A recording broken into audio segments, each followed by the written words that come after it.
1908, जिसके मध्य में स्वदेशी आंदोलन, एक सशक्त जन आंदोलन की ऊर्जा समाप्त हो जाती है। बाल गंगाधर तिलक दंग रह गए, अरे पूरा मुल्क हमारा शांत पड़ा हुआ है, हमारी अपनी सरकार है अफगानिस्तान में। राजा महेंद्र प्रताप वो अस्थायी सरकार के राष्ट्रपति बने और बरकतुल्लाह खान प्रधानमंत्री। होम रूल लीग आंदोलन, HRL मूवमेंट लिखा हुआ। तो यही वो समय था जब बाल गंगाधर तिलक ने वो बड़ा प्रसिद्ध नारा, यद्यपि की मराठी में दिया था उन्होंने, स्वराज मेरा जन्मसिद्ध अधिकार है और मैं उसे लेकर रहूंगा। समर्थकों को बाल गंगाधर तिलक के लगता था कि ये तो अंग्रेज है, ये हमारी मदद क्यों कर रही, जरूर कुछ गड़बड़ है। उस कारणवश एनी बेसेंट के कुछ समर्थक बाल गंगाधर तिलक को नापसंद कर रहे हैं। तो प्रथम विश्व युद्ध कई राष्ट्रवादी नेताओं के लिए एक मौका बन के आया, एक गोल्डन अपॉर्चुनिटी बन कर आया। जलियांवाला बाग के बाद तो महात्मा गांधी अंग्रेजों के सीधे विरोध में आ जाएंगे ना, और अभी तो सीधे विरोध में नहीं है, अच्छे वकील नहीं थे गांधी जी। ऐसा गांधी जी खुद अपने बारे में बताते हैं अपनी बुक में कि आत्मकथा में कि वो अच्छे वकील नहीं थे। अनुसुईया बेन ने ये दिखाया कि सत्याग्रह भाई बहन नहीं देखेगा, नाते रिश्तेदारी नहीं देखता है, जो गलत है सो गलत है। स्वागत है आप सभी लोगों का PW ओनली IAS के इस शानदार प्लेटफॉर्म पे। मैं आपका फैकल्टी जावेद हक, और आज के इस सेशन में मैं आपके लिए लेकर के आया हूं संभव बैच सीरीज मॉडर्न इंडिया, आधुनिक भारत के इतिहास के संदर्भ में लेक्चर नंबर 9, जो संबंधित है होम रूल लीग आंदोलन और महात्मा गांधी के द्वारा की गई प्रारंभिक गतिविधियां।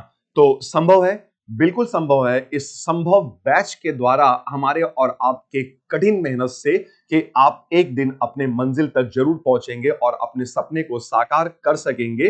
तो चलिए प्रारंभ करते हैं आज का ये सेशन, होम रूल लीग आंदोलन और महात्मा गांधी के द्वारा की गई प्रारंभिक गतिविधियां जन आंदोलनों को छोड़ करके, जिसे हम अगले लेक्चर में पढ़ेंगे। तो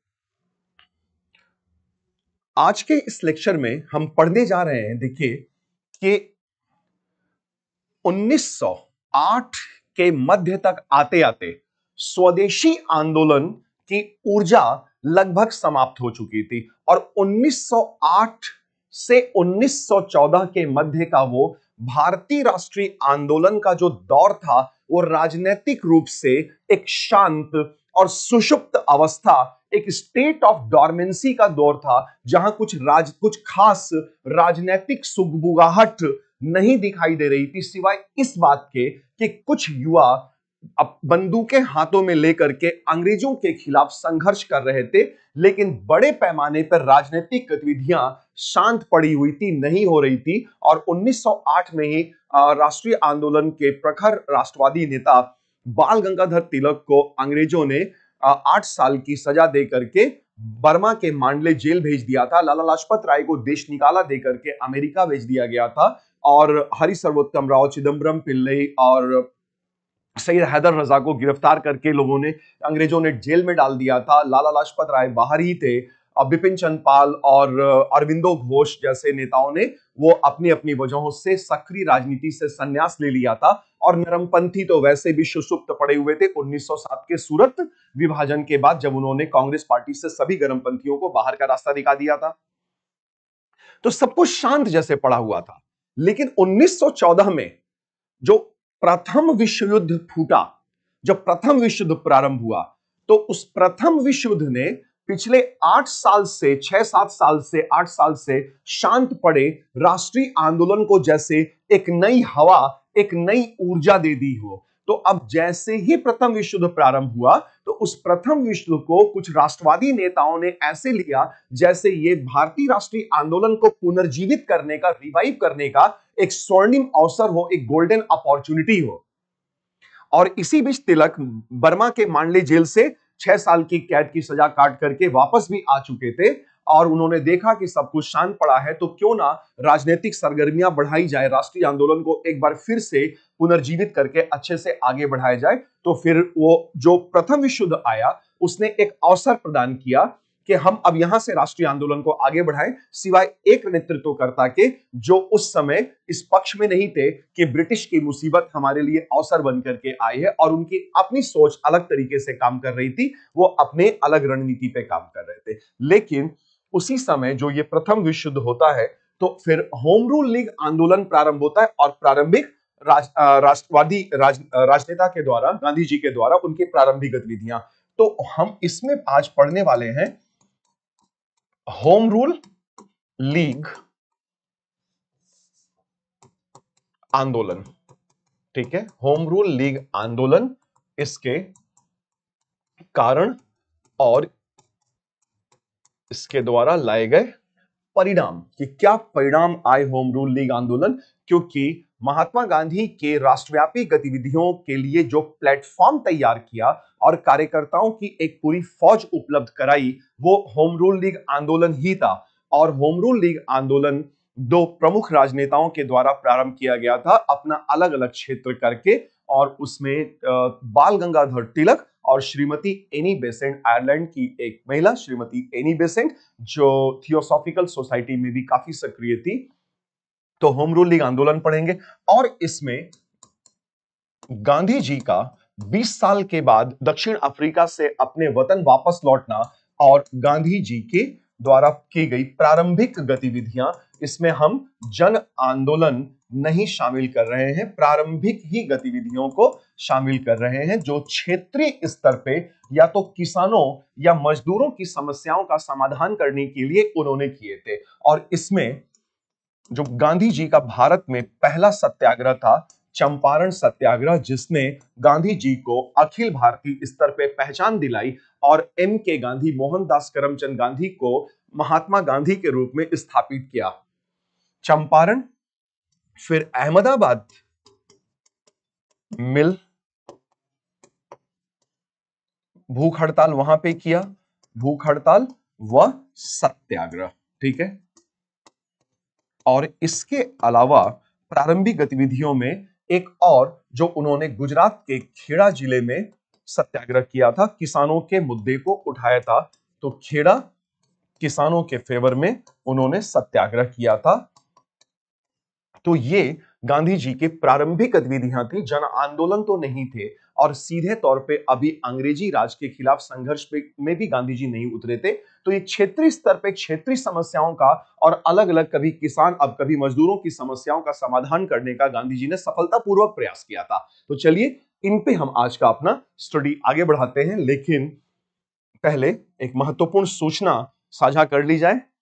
और UPSC civil services examination foundation courses के लिए 1 ईयर प्रोग्राम 2026 प्रहार इंग्लिश, प्रहार हिंदी और टाइटन इंग्लिश मीडियम बैच, और ये 22,999 के अगेंस्ट में हम आपके लिए अवेलेबल करा रहे हैं सिर्फ 9,999 पे। जबकि 2 ईयर प्रोग्राम के लिए 2027 को अगर आप फोकस कर रहे हैं यूपीएससी को, तो संकल्प इंग्लिश बैच है और संकल्प हिंदी मीडियम और Pinnacle exclusive English medium batch 25,999 पे है और 13,499 पे आप बच्चों के लिए अवेलेबल करा रहे हैं हम लोग। और इधर 3 ईयर प्रोग्राम 2028 को फोकस कर रहे हैं अगर आप, तो प्रारंभ बैच है for college going students English plus Hindi, और ये 59,999 पे अवेलेबल होता है।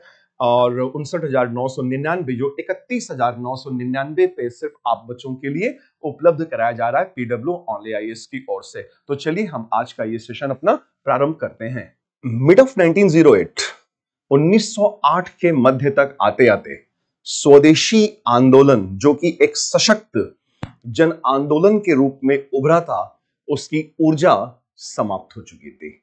स्वदेशी आंदोलन का पतन हो चुका था। और देखिए 1908 से लेकर के 1914 के मध्य, 1908 से 1914 के मध्य जो भारतीय राष्ट्रीय आंदोलन था,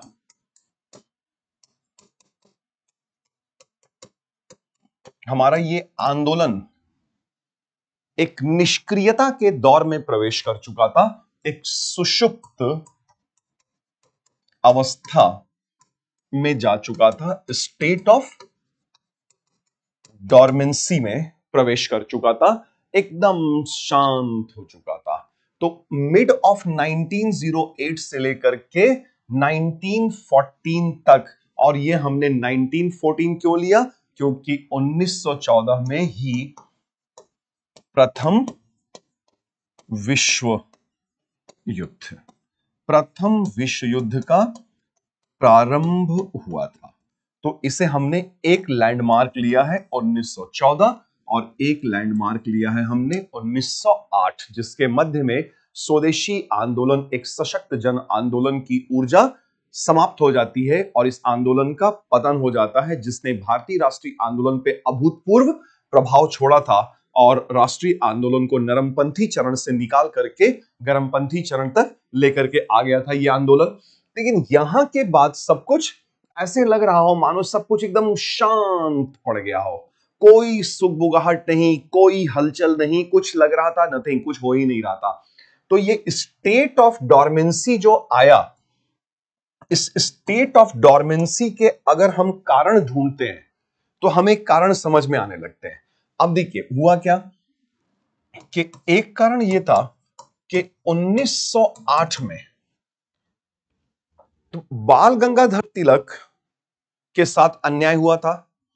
बाल गंगाधर तिलक ने अपने समाचार पत्र में अंग्रेजी राज की आर्थिक नीतियों की आलोचना करते हुए एक लेख लिखा और उन्होंने उस लेख में ब्रिटिश टैक्सेशन सिस्टम, ब्रिटिश कर प्रणाली की अपरोक्ष रूप से, प्रत्यक्ष तो नहीं फिर भी परोक्ष रूप से जबरदस्त आलोचना कर दी थी, जिससे अंग्रेजी राज तिलमिला उठा था।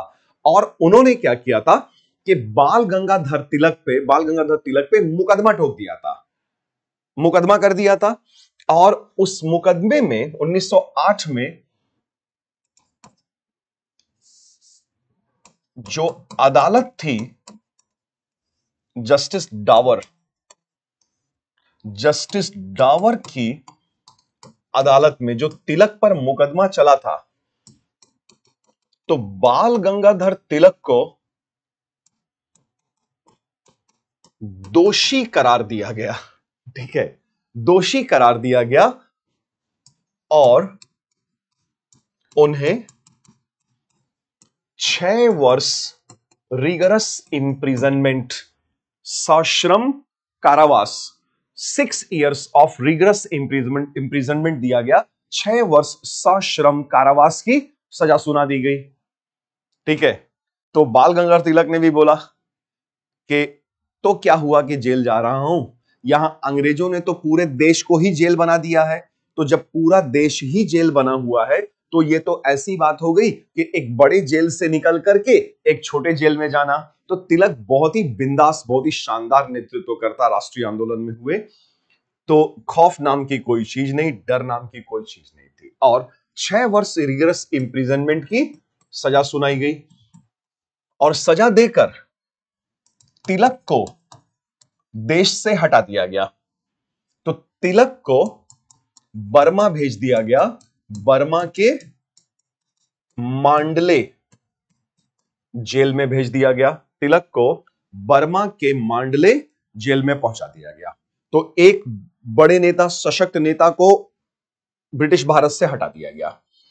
दूसरा कदम जो अंग्रेजों ने उठाया इस दौर में, वो तो ऑलरेडी स्वदेशी आंदोलन और कांग्रेस पर जबरदस्त प्रहार कर चुके थे। ये हमने पढ़ा भी कि जबरदस्त प्रहार किया था और बर्बरता पूर्वक, एक्सट्रीम ब्रूटैलिटी के साथ स्वदेशी आंदोलन का दमन किया गया था सरकार के द्वारा।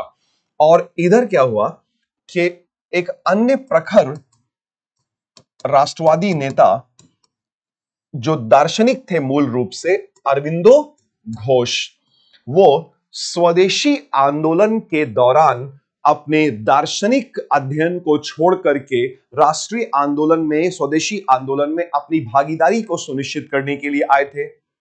और अब जबकि स्वदेशी आंदोलन का द एंड हो चुका था, डिक्लाइन कर चुका था स्वदेशी आंदोलन, तो अरविंदो घोष पौंडीचेरी चले गए ताकि वो अपने दार्शनिक अध्ययन को जारी रख सकें। तो वो अपने फिलोसॉफिकल स्टडीज के लिए पौंडीचेरी चले जाते हैं। तो वो इतने बड़े नेता, फिर से उनके हटने से निष्क्रियता का दौर प्रारंभ हो जाएगा। तीसरे बड़े नेता थे बिपिन चंद्र पाल। तो बिपिन चंद्र पाल ने सक्रिय राजनीति से संन्यास ले लिया। तो वो सक्रिय राजनीति से हट गए। ठीक है, तो बाल गंगाधर तिलक जेल में भेज दिया गया। अरविंदो घोष पौंडीचेरी चले गए अपने दार्शनिक अध्ययनों को आगे बढ़ाने के लिए। विपिन चंद्र पाल, इन्होंने सक्रिय राजनीति से संन्यास ले लिया। और जो अन्य गर्मपंथी नेतृत्वकर्ता थे, और गर्मपंथी नेतृत्वकर्ता जैसे सैयद हैदर रजा, तो सैयद हैदर रजा या फिर चिदंबरम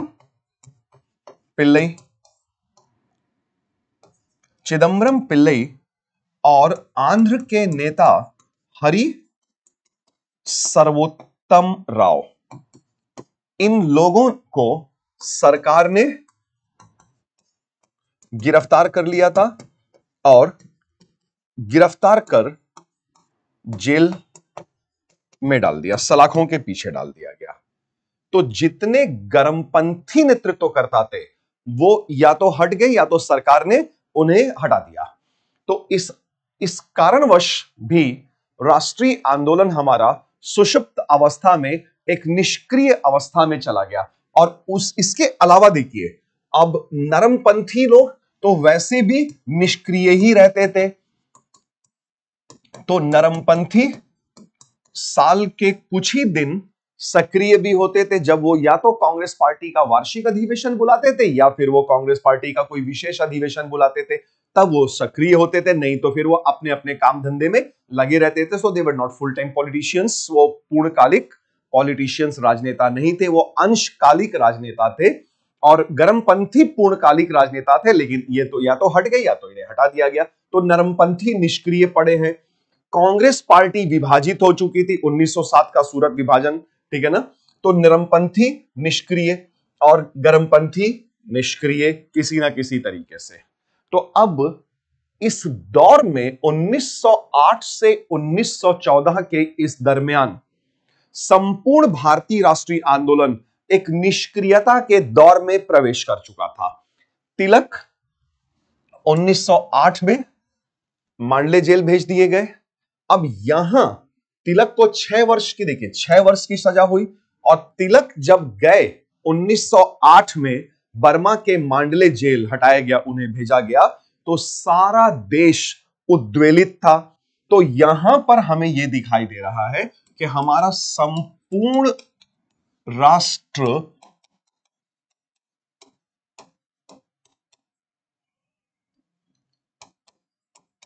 उद्वेलित था। Agitated, entire nation was in a state of agitation when Tilak went all the way to Mandle jail of Myanmar और बर्मा।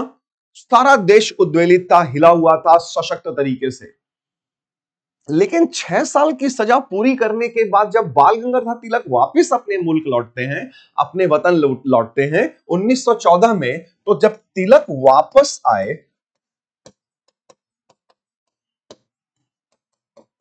तो क्या देखते हैं? तो देखा कि जो हमारा संपूर्ण राष्ट्र था वो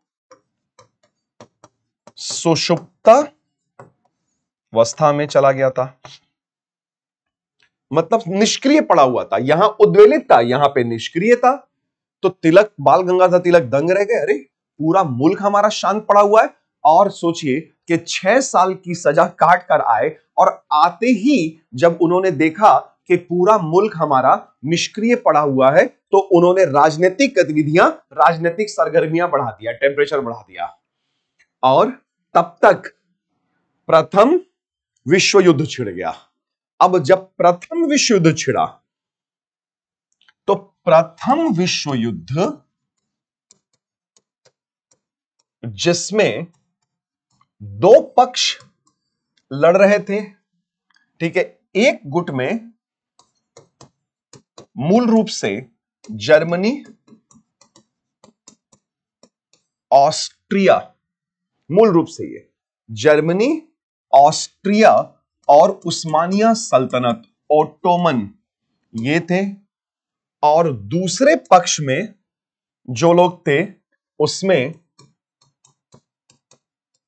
ब्रिटेन और ब्रिटेन का मतलब यहां पे भारत अपने आप सम्मिलित हो जाएगा, क्योंकि भारत ब्रिटेन का उपनिवेश है। तो अंग्रेजों ने भारत को प्रथम विश्व युद्ध में एक पार्टी बना दिया था, एक पक्ष बना दिया था, और लड़ना पड़ेगा अब। तो ब्रिटेन और ब्रिटेन का उपनिवेश ब्रिटिश भारत, ये साथ में है प्रथम विश्व युद्ध में। दूसरा साथी इस गुट का फ्रांस है, और रूस का साम्राज्य, रूसी साम्राज्य, ये बनाम। अब प्रथम विश्व युद्ध में ब्रिटेन मुसीबत में है, तो ब्रिटेन फंस गया। ब्रिटेन वर्ल्ड वॉर फर्स्ट के कारण मुसीबत में था।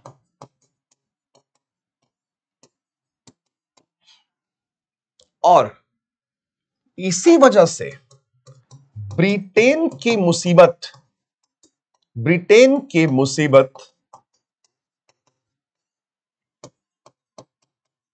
हमारे लिए अपॉर्चुनिटी बन के आएगा, हमारे लिए अवसर बन के आएगा कि बढ़िया है, ब्रिटेन अभी भारी मुसीबत में फंसा हुआ है, तो हमारे लिए अवसर है कि हम अपने राष्ट्रीय आंदोलन को फिर से जागृत करें, जो पिछले 6 साल में सुषुप्त हो चुका था।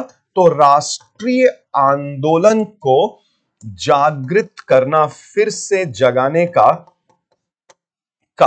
यह एक हमारे पास गोल्डन अपॉर्चुनिटी था, स्वर्णिम अवसर मिला हमें कि इसी बहाने हमारा राष्ट्रीय आंदोलन सुषुप्त अवस्था के दौर से निकलेगा और सक्रियता के दौर में आ जाएगा, प्रवेश कर जाएगा। तो इसे प्रथम विश्व युद्ध को हमारे कई राष्ट्रवादी नेताओं ने ब्रिटेन की मुसीबत को आपदा में अवसर, जिसको बोलते हैं ना, आपदा में अवसर ढूंढा कि ठीक है, ये हमारे लिए अपॉर्चुनिटी बन के आ रहा है। लेकिन एक नेतृत्वकर्ता जो प्रथम विश्व युद्ध के समय ही भारत वापस आए जनवरी 1915 में, और उन्हें हम पढ़ेंगे अभी आगे, और उन्होंने कहा कि नहीं, हम ब्रिटेन की मुसीबत का अवसर के रूप में इस्तेमाल नहीं करेंगे।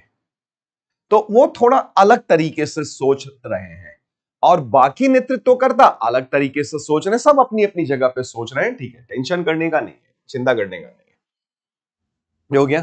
तो अब यहां से जो प्रथम विश्व युद्ध हमारे लिए आ रहा है, ये हमारे लिए अवसर बन के आ रहा है, और गोल्डन अपॉर्चुनिटी बना ये स्वर्णिम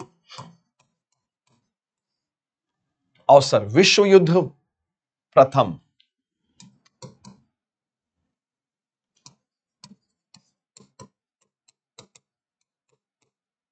भारतीय राष्ट्रवादियों के लिए स्वर्णिम अवसर बन गया है। एक को छोड़ करके उनका क्या दृष्टिकोण था, उनका क्या मत था, वो आगे पढ़ते हैं। और इस दौरान हमें 2 तरीके की प्रवृत्तियां देखने को मिल रही हैं। एक वो जो हिंसक प्रवृत्ति देखने को मिल रही है, वॉयलेंट ट्रेंड देखने को मिल रहा है, वॉयलेंट ट्रेंड। और दूसरा ट्रेंड जो हमें देखने को मिल रहा है वो है नॉन वॉयलेंट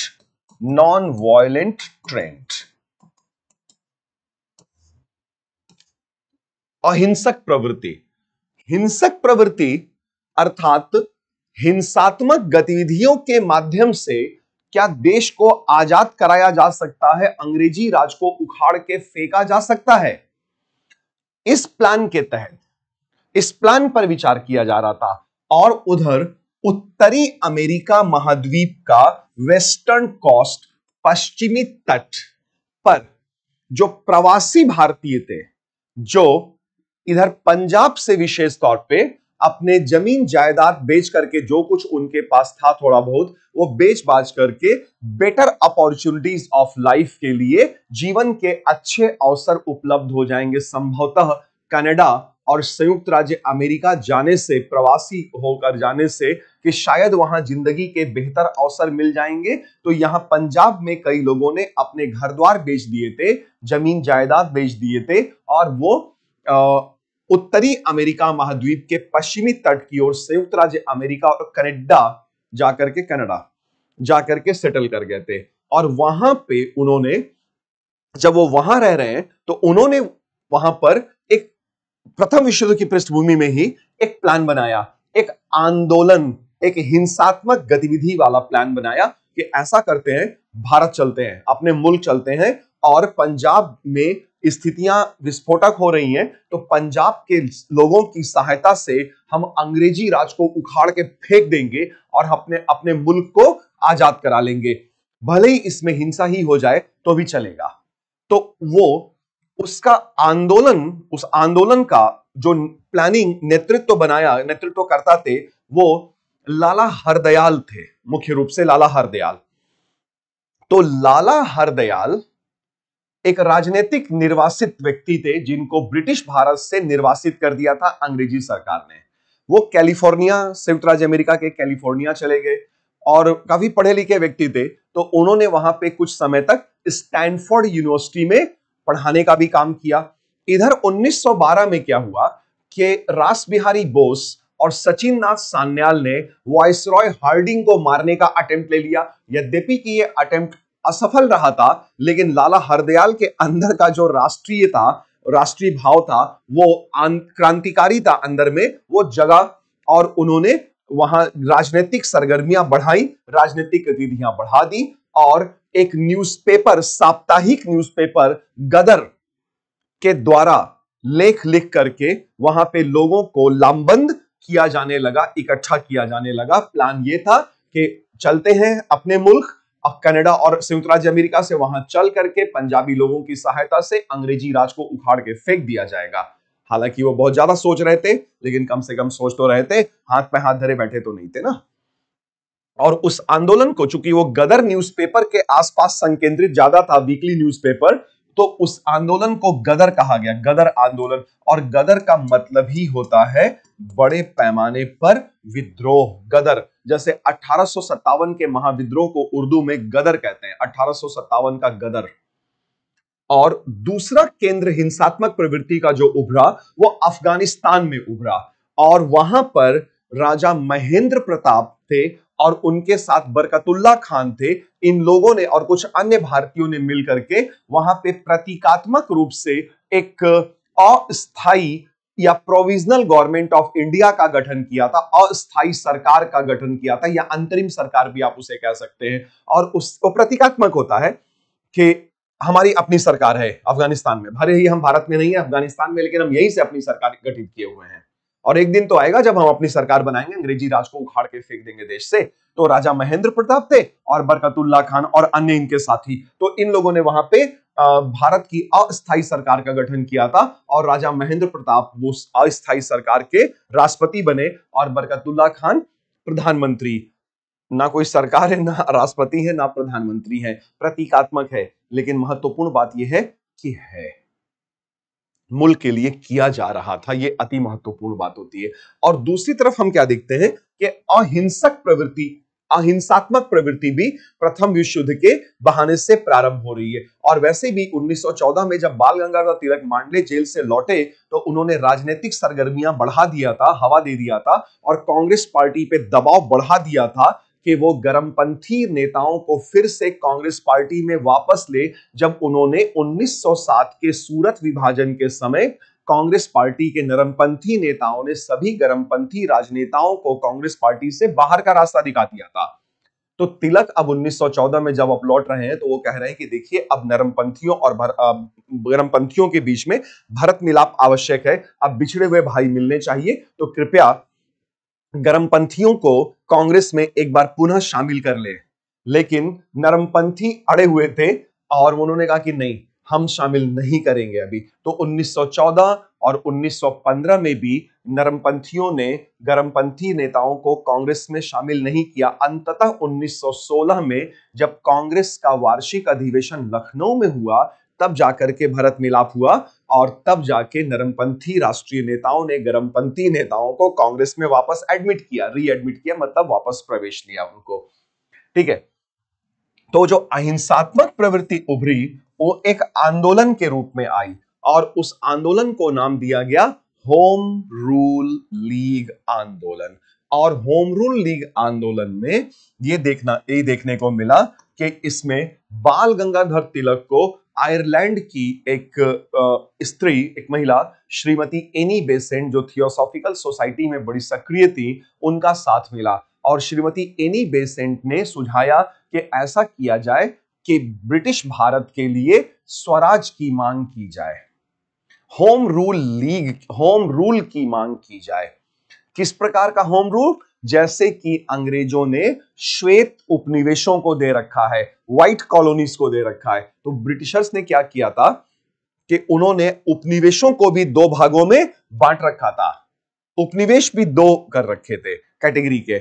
ऐसे उपनिवेश जैसे ऑस्ट्रेलिया, न्यूजीलैंड, आयरलैंड, जहां खुद अंग्रेज या यूरोपीय होते थे, खास और विशेष तौर पे अंग्रेज ही, तो यूरोपियंस, तो उनको ज्यादा अधिकार दिया जाता था।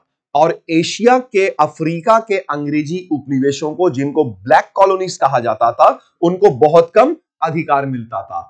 तो श्रीमती एनी बेसेंट ने बाल गंगाधर तिलक को सुझाया कि ऐसा होम रूल, ऐसा स्वराज मांगा जाए जैसा कि आयरलैंड ने इंग्लैंड से मांगा हुआ है, व्हाइट कॉलोनीज, श्वेत उपनिवेशों के तर्ज पर।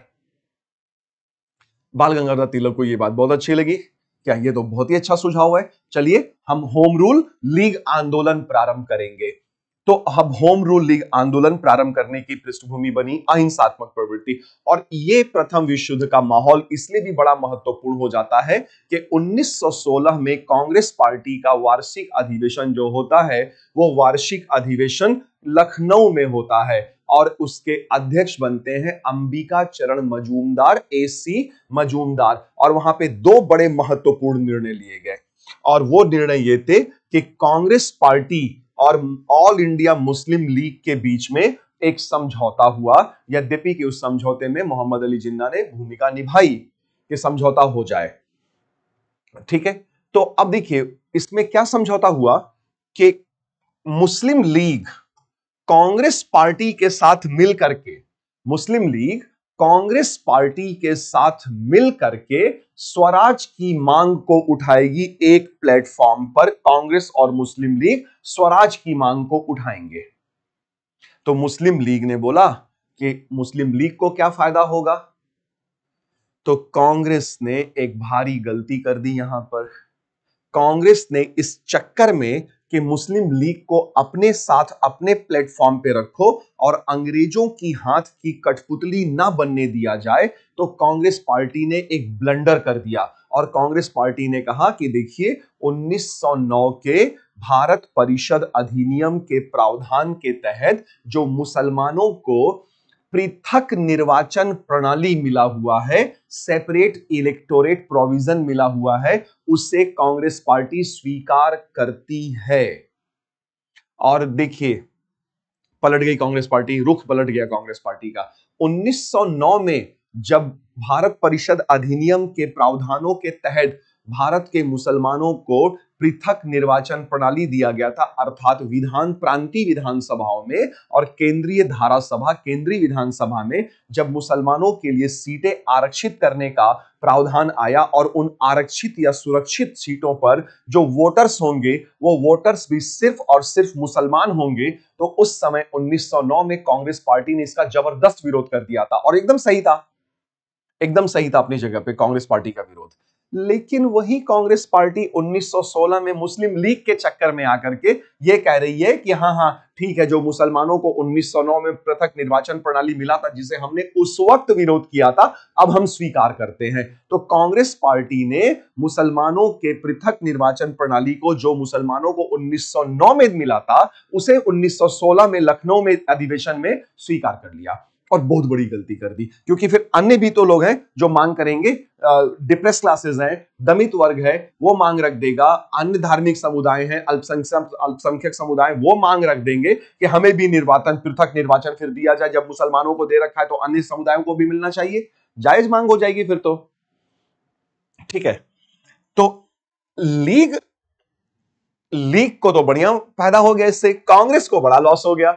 और बस कांग्रेस को इतना ही फायदा हुआ कि मुस्लिम लीग सरकार की कठपुतली थोड़े टाइम के लिए बनने से बच गई और मुस्लिम लीग कांग्रेस के साथ एक मंच पे आ गई और सारे भारतीयों ने दिखाया कि हम एक हैं और एक होकर के हम आजादी की लड़ाई लड़ रहे हैं। लेकिन मुस्लिम लीग थी, कब तक वो कांग्रेस का साथ देती?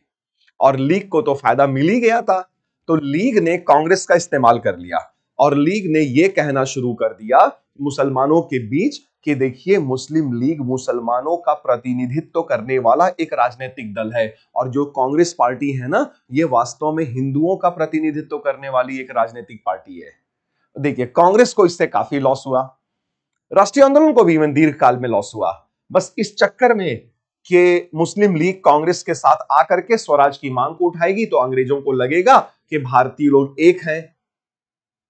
तो थोड़ा क्या ब्लंडर हो गया था कांग्रेस की तरफ से, भारी गलती कर दी थी कांग्रेस ने।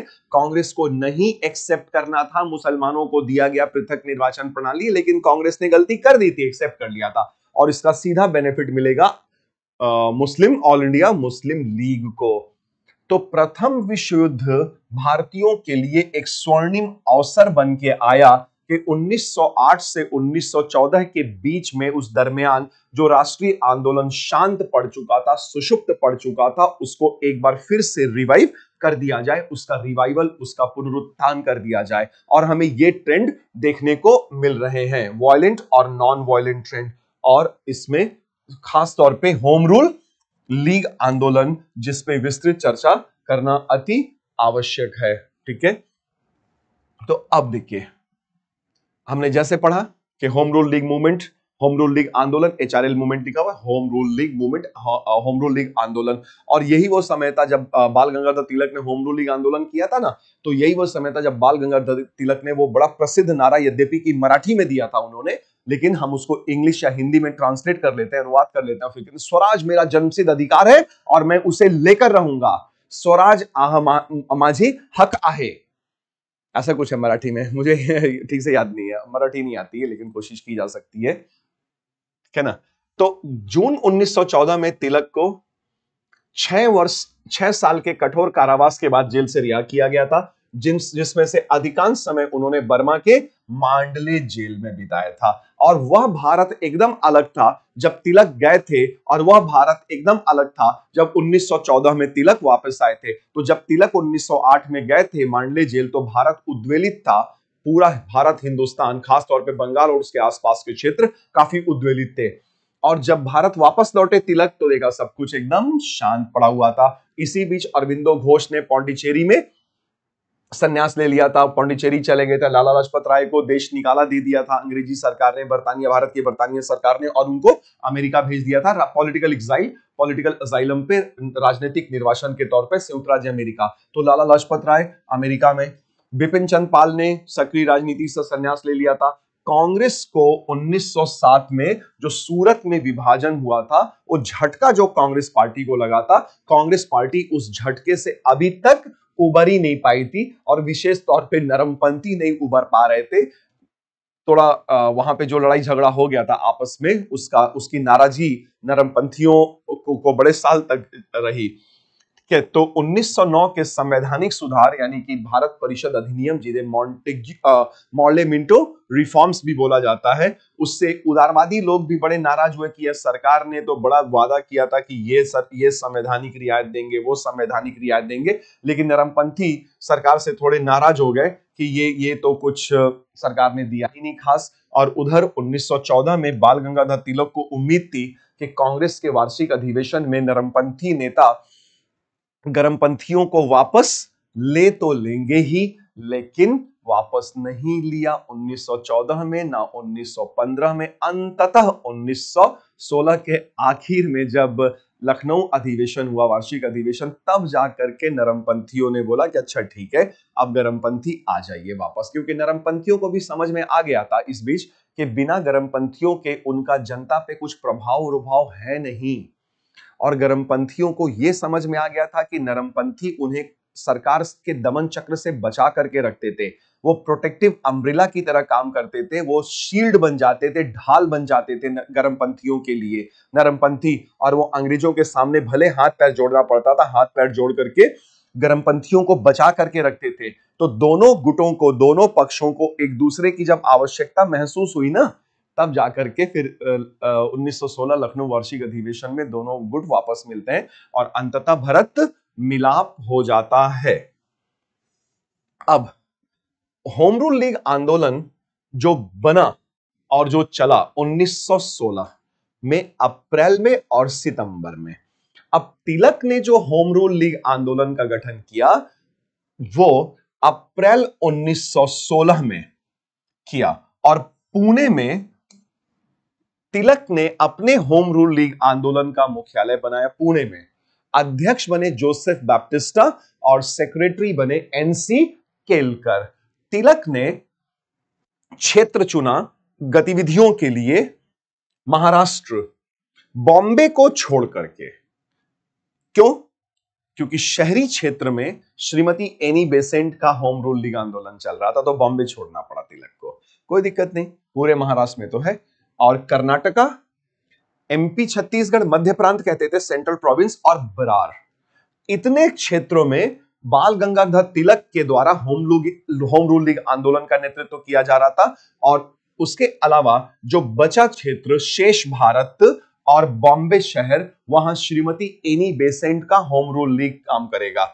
तो बेसेंट के होम रूल लीग आंदोलन को उन्होंने, श्रीमती एनी बेसेंट ने सितंबर में प्रारंभ किया 1916, जबकि बाल गंगाधर तिलक ने अप्रैल में ही प्रारंभ कर दिया था। तो श्रीमती एनी बेसेंट ने 5 महीने एक्स्ट्रा क्यों लिए कि वो साथ साथ भी तो शुरू कर सकते थे लोग, लेकिन श्रीमती एनी बेसेंट ने तिलक के साथ होम रूल लीग आंदोलन नहीं प्रारंभ किया। तो इसका क्या कारण हो सकता है? इसका कारण यह है कि श्रीमती एनी बेसेंट ये कह रही थी कि ऐसा क्यों अच्छा होगा कि होम रूल लीग आंदोलन जो प्रारंभ किया जाए तो वो प्रारंभ किया जाए कांग्रेस पार्टी के द्वारा, और कांग्रेस पार्टी अपने प्लेटफॉर्म से इसको चलाए तो उसका प्रभाव काफी व्यापक होगा। लेकिन कांग्रेस पार्टी में तो नरमपंथी बचे थे और नरमपंथियों ने कोई रुचि ही नहीं दिखाई, कोई इंटरेस्ट ही नहीं शो किया। तो एनी बेसेंट ने बोला कि भैया कांग्रेस के प्लेटफॉर्म से चलाओ ये आंदोलन ना, लेकिन नरमपंथी कह रहे नहीं, हमें चलाना ही नहीं है, हमें चलाना ही नहीं है। वो शांत पड़े हुए हैं, सुषुप्त पड़े हुए थे। तो श्रीमती एनी बेसेंट ने कहा कांग्रेस पार्टी को कि देखिए 5 महीने का समय आपके पास है, और अगर आप लोगों ने, नरमपंथियों ने 5 महीने में होम रूल लीग आंदोलन कांग्रेस के प्लेटफॉर्म से अगर नहीं चलाया, अगर कांग्रेस के प्लेटफॉर्म से नहीं चलाया, तो फिर मैं खुद अपना होम रूल लीग आंदोलन प्रारंभ कर दूंगी।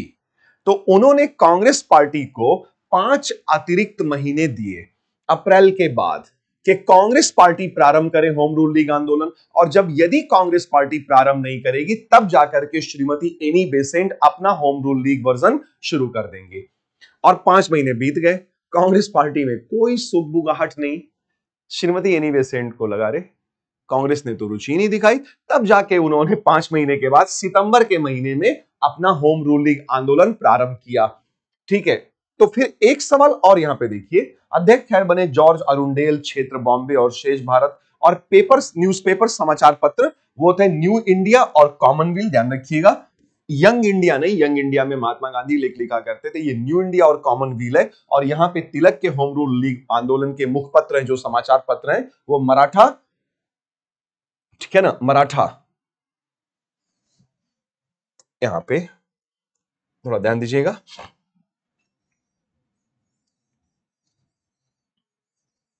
मराठा अंग्रेजी में और केसरी समाचार पत्र मराठी में। तो मराठा मराठी में नहीं है, ध्यान रखिएगा, मराठा अंग्रेजी में है और केसरी मराठी में।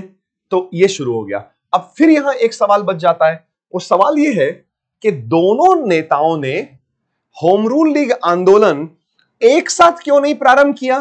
क्षेत्र बांटने की क्या जरूरत आन पड़ी भाई? क्षेत्र क्यों बांटा?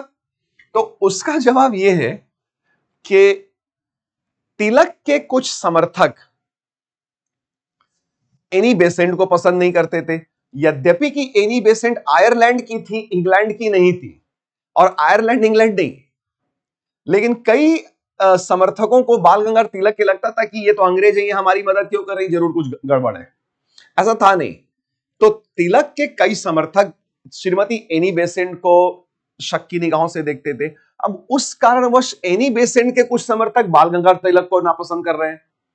तो लेकिन दोनों नेता तो साथ हैं, तो इन लोगों ने सोचा कि ये कार्यकर्ता लोग कहीं आपस में भिड़ ना जाएं। तो इन्होंने कहा कि आपस में बैठक किया कि ऐसा करते हैं कि राजनीतिक गतिविधियों का क्षेत्र ही बांट लेते हैं, तो क्षेत्र बढ़ जाएगा तो कार्यकर्ता लोग आपस में, समर्थक लोग आपस में भिड़ेंगे नहीं, तो समर्थकों के बीच में किसी भी प्रकार का विवाद उत्पन्न ना हो, इस कारणवश दोनों राजनेताओं ने अपना अपना क्षेत्र बांट लिया कि हम इतने क्षेत्र में हम अपने वाले होम रूल लीग आंदोलन को चलाएंगे और इतने क्षेत्र में बाल गंगाधर तिलक चलाएंगे। तो ये तय हो गया और ये राजनीतिक सरगर्मियां बढ़ी और होम रूल लीग आंदोलन प्रारंभ हो गया। लेकिन होम रूल लीग आंदोलन शुरू में जो चला वो थोड़ा धीमे धीमे चला और इस आंदोलन में, देखिए, इस आंदोलन में एक निर्णायक मोड़ आता है और वो जो निर्णायक मोड़ आया, वो निर्णायक मोड़ तब आया जब ब्रिटिश सरकार ने या मद्रास की सरकार ने, एक्चुअली तो मद्रास की सरकार ने, मद्रास प्रेसिडेंसी के गवर्नर ने श्रीमती एनी बेसेंट को अरेस्ट कर लिया। जेल में नहीं, हाउस अरेस्ट, नजरबंद, घर में नजरबंद कर दिया, हाउस अरेस्ट कर लिया। और इस हाउस अरेस्ट का तगड़ा विरोध हो गया। तो जो होम रूल लीग आंदोलन ने ज्यादा नहीं किया, वो श्रीमती एनी बेसेंट की गिरफ्तारी ने कर दिया और इसका राष्ट्रव्यापी विरोध, इनकी गिरफ्तारी का राष्ट्रव्यापी विरोध किया गया। और उसी विरोध स्वरूप वायसरॉय की कार्यकारिणी परिषद के एक सदस्य सुब्रमण्यम अय्यर ने अपने नाइटहुड की उपाधि त्याग दी कि वापस ले लो, अंग्रेजों को वापस कर दिया, नाइटहुड की नहीं चाहिए नाइटहुड, आप लोगों ने गलत काम किया श्रीमती एनी बेसेंट को गिरफ्तार करके। और उधर तिलक ने सुझाव दिया कि यदि सरकार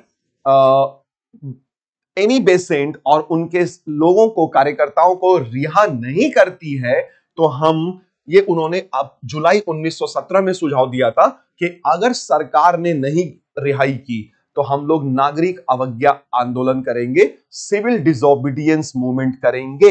यद्यपि कि किया नहीं, लेकिन यही कार्यक्रम आगे चल के महात्मा गांधी ने 1930 में बड़े पैमाने पर प्रारंभ किया था। तो तिलक ने यहां से सीखा, महात्मा गांधी ने बाल गंगाधर तिलक से यह सीखा था कि नागरिक अवज्ञा आंदोलन का कार्यक्रम हो सकता है और बड़े पैमाने पे फिर उन्होंने लागू भी किया था। तो निर्णायक मोड़ था श्रीमती एनी बेसेंट की गिरफ्तारी और इसने एक देश में, हमारे देश में एक माहौल उत्पन्न किया कि राष्ट्रवादी गतिविधियां बढ़ी। परंतु देखिए, ये होम रूल लीग आंदोलन,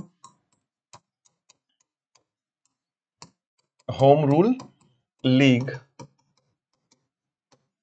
आंदोलन का 1918 तक आते आते डिक्लाइन कर जाएगा, ये पतन हो जाएगा होम रूल लीग आंदोलन, क्योंकि सरकार अभी चूंकि वर्ल्ड वॉर फर्स्ट में उलझी हुई थी तो सरकार भी कुछ बखेड़ा खड़ा करने के मूड में ज्यादा थी नहीं, दमन उमन करने के अभी मूड में ज्यादा नहीं थी। तो सरकार ने श्रीमती एनी बेसेंट को गिरफ्तारी से रिहा कर दिया। अच्छा ठीक है, रिहा कर दो, ये ज्यादा बवाल बढ़ता जा रहा है। तो सरकार ने जल्दी से श्रीमती एनी बेसेंट को रिहा किया और जैसे ही श्रीमती एनी बेसेंट को रिहा किया, वो जो नरमपंथी लोग कांग्रेस से आ करके होम रूल लीग आंदोलन में शामिल हुए थे, श्रीमती एनी बेसेंट की गिरफ्तारी के बाद उनकी रिहाई होते ही वो वापस लौट गए, हट गए गतिविधियों से, ठीक है। और इधर सरकार ने भी बोला कि देखिए, हम लोग इंडियंस को बहुत सारे संवैधानिक सुधार देने जा रहे हैं और मॉन्टेग्यू भारत सचिव और चेम्सफोर्ड भारत का वायसरॉय, ब्रिटिश भारत का वायसरॉय, इन्होंने सुधारों की योजना का प्रकाशन किया कि हम आप भारतीयों को संवैधानिक रियायतें प्रदान करेंगे। तो इससे नरमपंथी और खुश, अच्छा सरकार तो हमें संवैधानिक रियायतें देने जा रही है, अब क्या जरूरत है इस आंदोलन में बने रहने की, चलिए इस आंदोलन से निकलिए। और सरकार ने भी अभी थोड़ी समझौतावादी नीति का पालन किया था, अभी सरकार लड़ने वड़ने के मूड में नहीं थी क्योंकि प्रथम विश्व युद्ध चरम पे चल रहा था। तो सरकार ने थोड़ा मेल मिलाप की नीति अपनाई, उतना सख्त रवैया या बहुत सख्त रवैया सरकार ने होम रूल लीग आंदोलन के लिए लिया नहीं। और उधर बाल गंगाधर तिलक जो काफी दमदार नेता थे और उन्हीं का मेनली होम रूल लीग आंदोलन चल भी रहा था खास तौर पे, तो उन्होंने वैलेंटाइन शिरोल था एक पॉलिटिशियन उधर इंग्लैंड में, तो वैलेंटाइन शिरोल के खिलाफ तिलक ने मानहानि का मुकदमा ठोक दिया था, क्योंकि इसने तिलक के बारे में कहा था कि जो भी गड़बड़ियां होती हैं भारत में वो सब बाल गंगाधर तिलक करवाते हैं, और उसने तिलक को भारतीय अशांति का जनक कहा था, भारतीय अशांति का फादर ऑफ इंडियन अनरेस्ट बोल दिया था। तो इसी से बाल गंगाधर तिलक ने उस पर मानहानि का मुकदमा ठोक दिया था, उसी की तारीख पड़ गई थी, और उसी तारीख के सिलसिले में बाल गंगाधर तिलक को इंग्लैंड जाना पड़ गया। और जैसे ही वो हटे तो होम रूल लीग आंदोलन डाउन हो गया। ठीक है, तो कुल मिला जुला करके इन्हीं सब कारणों से होम रूल लीग आंदोलन का पतन हो जाता है। परंतु होम रूल लीग आंदोलन को जो करना था, एक बड़ा योगदान देना था, सशक्त योगदान, वो इस आंदोलन ने कर दिया। और इस आंदोलन का सबसे तगड़ा योगदान ये है कि इसने एक बार फिर से देश में राजनीतिक जागरूकता का माहौल तैयार किया, लोगों को राजनीतिक रूप से जागरूक किया गया, क्योंकि इसी बीच इन लोगों ने विद्यार्थियों के लिए क्लासरूम प्रोग्राम्स आयोजित कराए थे, लाइब्रेरीज का गठन किया गया था, पुस्तकालय लगाए गए थे, लोगों को, बच्चों को पढ़ने के लिए प्रेरित किया गया था। तो काफी अच्छा एक माहौल बना और राजनीतिक सरगर्मियां बढ़ गई, और इन्होंने एक मजबूत प्लेटफॉर्म तैयार किया। और इन्हीं के दिए गए मजबूत प्लेटफॉर्म पे महात्मा गांधी के जन आंदोलनों को अब आगे चल के प्रारंभ करने का वक्त आ गया था, और एक सॉलिड प्लेटफॉर्म मिल गया महात्मा गांधी को। और इसके अलावा इस आंदोलन ने महात्मा गांधी के आंदोलनों के लिए कार्यकर्ताओं की एक पूरी पूरी फौज तैयार कर दी। तो वही कार्यकर्ता आगे चल करके जो इन लोगों ने ट्रेंड किया, महात्मा गांधी के आंदोलनों में बड़ी संख्या में भागीदारी सुनिश्चित करेंगे। तो यहां से बैकग्राउंड मिल रहा है महात्मा गांधी के गतिविधियों के लिए, चाहे उनकी प्रारंभिक गतिविधियां रही हो या फिर अखिल भारतीय स्तर के जन आंदोलन रहे हो। तो चलिए अब हम यहां से आगे बढ़ते हैं और महात्मा गांधी की प्रारंभिक गतिविधियां जो प्रथम विश्व युद्ध के दौरान उन्होंने की थी, उनको जानते हैं, उन पे चर्चा करते हैं। तो प्रथम विश्व युद्ध कई राष्ट्रवादी नेताओं के लिए एक मौका बन के आया, एक गोल्डन अपॉर्चुनिटी बन कर आया कि वो राष्ट्रीय आंदोलन को फिर से रिवाइव कर सकें, जो सुषुप्त पड़ा हुआ था 1908 से ही। लेकिन जब वर्ल्ड वॉर फर्स्ट शुरू हुआ तो इसी बीच में जनवरी 1915 में महात्मा गांधी अपने वतन, अपने मुल्क 20 साल बाद वापस लौटते हैं। और जब वो गए थे 20 साल पहले, तो वो एक व्यापारी दादा अब्दुल्ला का केस लेकर के गए थे अफ्रीका, साउथ अफ्रीका, और वहां पर भी अंग्रेजों की सरकार थी। तो वहां के विभेदकारी, डिस्क्रिमिनेटरी पॉलिसीज, रंगभेद की आदि नीतियों के विरुद्ध उन्होंने 20 साल लंबा संघर्ष, सत्याग्रह किया था, और अंततः वो लौटते हैं। और उनके राजनीतिक गुरु महात्मा गांधी के, जो अभी फिलहाल उस वक्त जब वो लौट रहे हैं तो महात्मा गांधी नहीं है, वो मोहनदास करमचंद गांधी है। बताता हूं क्या डिफरेंस है इन दोनों के बीच में। व्यक्ति एक ही है लेकिन अलग अलग सोच हम देख रहे हैं उन्हें अलग अलग तरीके से। तो जब वो लौटे भारत, तो उनके राजनीतिक गुरु, महात्मा गांधी के राजनीतिक गुरु गोपाल कृष्ण गोखले ने उन्हें सलाह दी कि अभी आप किसी भी प्रकार की राजनीतिक गतिविधि में सम्मिलित ना हो, पहले आप एक बार पूरे देश का दौरा करिए और दौरा करके देखिए तो सही कि आपके देशवासियों के हालात कैसे हैं। उसके बाद आपको जब ग्राउंड रियलिटी समझ में आएगी तो उसके बाद राजनीतिक गतिविधियों में शामिल हो जाइएगा। तो अपने राजनीतिक गुरु गोपाल कृष्ण गोखले की सलाह पर महात्मा गांधी ने देश का दौरा किया, पूरे 1 साल देश का दौरा किया। और जब वो देश का दौरा कर चुके थे तब उन्होंने फिर देखा कि भारतीयों की स्थिति तो बहुत ही खराब है, बद से बदतर स्थिति हो रखी है। तब उन्होंने फिर राजनीतिक गतिविधियों में अपने आप को शरीक कराया, और 1916 से वो जब कांग्रेस पार्टी में दाखिल होते हैं, 1916 लखनऊ अधिवेशन, तो कांग्रेस पार्टी में जब वो दाखिल होते हैं, सम्मिलित होते हैं, तब फिर वो राजनीतिक गतिविधियों में वहां से शुरू कर देते हैं, शामिल हो जाते हैं। तो जब महात्मा गांधी और उसी के आसपास उसी समय ना, थोड़े समय के बाद बनारस हिंदू यूनिवर्सिटी बनारस हिंदू विश्वविद्यालय में एक मीटिंग चल रही थी विश्वविद्यालय की स्थापना के उपलक्ष्य में। और उस मीटिंग में महात्मा गांधी को भी बुलाया गया, और वहां पे श्रीमती एनी बेसेंट और बड़े बड़े दरभंगा के महाराजा, बड़े बड़े लोग इकट्ठे हुए थे। तो वहां पे बड़े तड़क भड़क वाले कपड़े, हीरे जवाहरात सब लोग पहन के आए थे। तो जब महात्मा गांधी ने वहां बोलना शुरू किया तो उन्होंने बोला कि देखिए, इस प्रकार से तो राजनीति नहीं होती, राष्ट्रवादी राजनीति, कि आप यहाँ बड़े बड़े हॉल में सजे धजे कपड़ों में बैठ करके बड़ी बड़ी बातें करें। तो ऐसे नहीं चलेगा। तो उन्होंने वहां बैठे सारे लोगों को क्रिटिसाइज कर दिया, आलोचना कर दी थी। तो श्रीमती एनी बेसेंट वही स्टेज के बगल में कह रही, अरे भाई गांधी जी को कोई चुप कराओ, ये बोले जा रहे हैं बोले जा रहे हैं, इतने बड़े बड़े राजे महाराजे बैठे, इन्होंने विश्वविद्यालय के लिए फंडिंग की है, कहीं फंडिंग वंडिंग ना रोक दे, जमीन उमीन ना वापस ले ले। तो गांधी जी ने अपना मंतव्य बिल्कुल स्पष्ट कर दिया कि वो किस प्रकार की राजनीति करने जा रहे थे। उन्होंने पहले ही वहां पे मीटिंग में बता दिया कि वो जनमानस की राजनीति करने जा रहे थे, मैस बेस्ड पॉलिटिक्स करेंगे, जन आंदोलन वाली राजनीति करेंगे, लेकिन एकदम से नहीं। तो चूंकि प्रथम विश्व युद्ध चल रहा था, तो अगर हम महात्मा गांधी प्रथम विश्व युद्ध के दौरान महात्मा गांधी की प्रारंभिक गतिविधियां, इनका विश्लेषण करें कि प्रारंभिक गतिविधियां कैसे चली महात्मा गांधी की।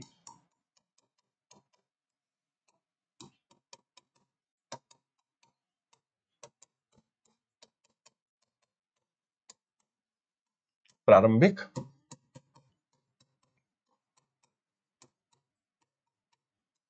गतिविधियां,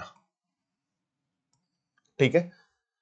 तो महात्मा गांधी की प्रारंभिक गतिविधियां, इसको हम लोग दो श्रेणी में बांट कर देखें तो ज्यादा बेहतर तरीके से एनालाइज कर पाएंगे कि वो, पहला तो ये कि उन्होंने सीधे अभी ब्रिटिश राज के विरोध में कोई आंदोलन नहीं किया, क्योंकि प्रथम विश्व युद्ध चल रहा था और ब्रिटेन मुसीबत में था।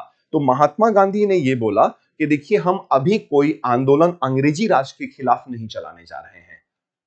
क्यों नहीं चलाने जा रहे? और आंदोलन नहीं चला, ऊपर से उसके उलट गांधी जी ने अंग्रेजी राज को सपोर्ट कर दिया। क्यों, वो बता रहा हूं। तो ब्रिटिश राज के फेवर में उन्होंने सपोर्ट किया, ब्रिटिश राज के साथ गए। तो ब्रिटिश राज के विरोध में ना जाकर के महात्मा गांधी प्रथम विश्व युद्ध में अंग्रेजी राज के साथ चले गए। उन्होंने अंग्रेजी राज का साथ दे दिया और उन्होंने भारतीयों से आग्रह किया कि वे बड़ी संख्या में सेना में आए, सेना में आए। तो गांधी जी के आग्रह पे कई सारे युवा ब्रिटिश भारतीय सेना में गए प्रथम विश्व युद्ध लड़ने। तो गांधी जी को अंग्रेजी सरकार ने बोला कि ये तो बहुत बढ़िया आदमी है भाई, भर्ती करने वाले सार्जेंट हैं, पुलिस सार्जेंट सेना में एक पद होता है, भर्ती करने वाले सार्जेंट। हालांकि गांधी जी कोई सैनिक नहीं थे, लेकिन प्रतीकात्मक रूप से अंग्रेजों ने कहा तो ये तो भर्ती करने वाले सार्जेंट है, तो ये बड़े अच्छे लग रहे हैं। लेकिन ऐसा था नहीं, गांधी जी के दिमाग में कुछ और चल रहा था और अंग्रेज कुछ और सोच रहे थे गांधी जी के बारे में। तो गांधी जी लगातार समर्थन दे रहे हैं, ठीक है, ब्रिटिश राज के साथ गए। लेकिन वो गए क्यों? कोई वो अंग्रेजों के समर्थक नहीं थे, सपोर्टर नहीं थे ब्रिटिशर्स के, जर्मनी के विरुद्ध। तो वो वास्तव में जर्मन साम्राज्यवाद के विरोध में अंग्रेजी राज के साथ हो लिए थे। क्षणिक था, ये तात्कालिक था। और गांधी जी ये कह रहे थे कि जर्मनी को हराना बहुत ज्यादा जरूरी है, जर्मनी को हराना बहुत ज्यादा जरूरी है। और जर्मनी के विरुद्ध जो सशक्त मोर्चा था वो इंग्लैंड और फ्रांस का था। और इंग्लैंड को कमजोर करना गांधी जी के हिसाब से उस समय ठीक नहीं लगा कि नहीं, इंग्लैंड के खिलाफ अब कोई संघर्ष नहीं कर रहे हैं। तो जर्मन साम्राज्य के विरोध में अंग्रेजी राज के साथ, क्योंकि गांधी जी का स्पष्ट मानना था और ऐसा था भी कि जर्मन जो साम्राज्यवाद था, क्षेत्र विजय विश्व विजय, जर्मन साम्राज्यवाद जो था, और वो सही भी सोच रहे थे कि वो ब्रिटिश साम्राज्यवाद से कई गुना, कहीं ज्यादा खतरनाक था। और गांधी जी कह रहे हैं कि जब दुनिया ऑलरेडी पहले से अंग्रेजी साम्राज्यवाद को झेल रही है और अब दुनिया जर्मन साम्राज्यवाद को झेलेगी। और यह भी हो सकता था कि यदि जर्मनी प्रथम विश्व युद्ध में जीत जाता तो उसका अगला आक्रमण भारत पे हो सकता था, क्योंकि ब्रिटिश भारत अंग्रेजों का सबसे बड़ा और सबसे महत्वपूर्ण उपनिवेश था और अंग्रेज यहां से बहुत ज्यादा पैसा लूटते थे। तो जर्मनी का सीधा हमला भारत पर हो सकता था अगर जर्मनी प्रथम विश्व युद्ध में विजेता बनकर उभरता तो। इसी कारणवश से जर्मनी को हराना बहुत ज्यादा आवश्यक था और यह बात महात्मा गांधी समझ रहे थे। इसीलिए उन्होंने ब्रिटिश राज का साथ दिया। तो बहुत सारे लोग ये नहीं कर पाते हैं विश्लेषण, और लोग सिर्फ इतना छोटा सा देख करके कि ब्रिटिश राज के साथ गए तो महात्मा गांधी तो अंग्रेजी राज के समर्थक थे। ऐसा नहीं था, वो अंग्रेजी राज का समर्थन इसलिए कर रहे थे ताकि अंग्रेजी सेना को थोड़ा जर्मनी के विरोध में मजबूत करके जर्मनी को हरा लिया जाए पहले। तो बाद में तो अंग्रेजों को देख ही लेंगे, तो पहले बहुत बुरे वाले को हरा लेते हैं, फिर बाद में बुरे वाले को टैकल कर लेंगे। तो ये इन्होंने किया, ठीक है। और इसी में फिर गांधी जी को अंग्रेजी राज की तरफ से एक मेडल भी मिला था, टाइटल कैसरे हिंद। तो गांधी जी को उपाधि मिली कैसरे हिंद की उपाधि अंग्रेजों की तरफ से। यद्यपि कि जलियांवाला बाग हत्याकांड के बाद उन्होंने ये सीधे सीधे से उपाधि वापस कर दी थी कि तुम लोग ये रख लो, तुम लोग इस लायक नहीं हो, तुम्हारा कि हम मेडल वेडल रखेंगे, उपाधि रखेंगे। तो ब्रिटिश राज के साथ, लेकिन इसी समय जब प्रारंभिक गतिविधियां हम देखते हैं 1916 से 1918 के बीच, यानी कि जलियांवाला बाग के पहले पहले तक, क्योंकि जलियांवाला बाग के बाद तो महात्मा गांधी अंग्रेजों के सीधे विरोध में आ जाएंगे ना, और अभी तो सीधे विरोध में नहीं है। तो यहां पर देखिए कि उन्होंने प्रयास किया और सफलता पूर्वक प्रयास किया किसानों एवं मजदूरों के मुद्दों का समाधान निकाल पाए। किसानों एवं मजदूरों के मुद्दों का समाधान का प्रयास किया, और पहला प्रयास उन्होंने चंपारण, जहां पे एक सत्याग्रह किया गया, 1917 की बात है, और फिर अहमदाबाद में मिल मजदूरों के समर्थन में, पूंजीपतियों मिल मालिकों के विरोध में भूख हड़ताल। तो अहमदाबाद मिल हड़ताल, भूख हड़ताल 1918 सीक्वेंस में है ये। और उसके बाद फिर से किसानों की समस्या का समाधान गुजरात के खेड़ा में, फिर उन्होंने एक सत्याग्रह किया खेड़ा। तो ये सीक्वेंस लग रहा है, ठीक है, ये याद रखना है हमें।